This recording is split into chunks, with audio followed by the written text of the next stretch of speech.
The Anglican Church is, or was, the establishment's church. The Queen heads it, but now in Australia, as in the US, it is headed for a bitter split. It is much the same story as you see with so many institutions in the West, controlled by the cultural left, and when they get their way, run it into the ground.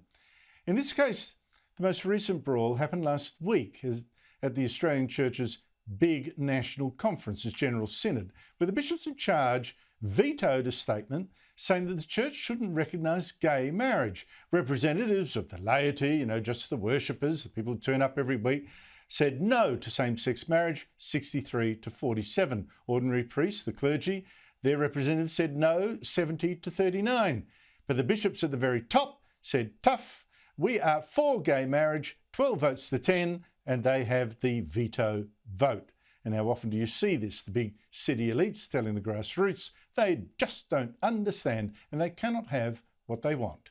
Joining me is a long-time Anglican priest, author and academic, Mark Durie, founding director of the Institute for Spiritual Awareness and a senior research fellow of the Arthur Jeffrey Centre for the Study of Islam at the Melbourne School of Theology. Mark Durie, great to catch up again after so long. This is a kind of cultural left, cultural right battle, isn't it? This time in the Anglican Church. And the question is the church going to split? I think it is eventually. The Anglican Church is heading for a division. It's going to be a slow process, but you've got two very different worldviews, I think, that will be coming up against each other increasingly in the years ahead.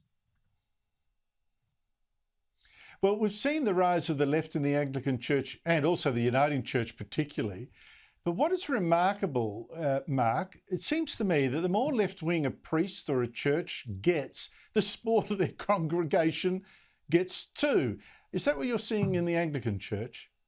I think I'd probably prefer to use the word progressive rather than left, but certainly it's the case that the more progressive branches of the Anglican Church are declining or not growing, and the more conservative ones that are holding to, I suppose you could call it a more traditional view of Christian doctrine, and sexual ethics in particular, are the ones that are growing or holding their ground. So that's a pattern that can be observed across all sorts of denominations and indeed all around the world, including in the various branches of the Anglican Church in Australia.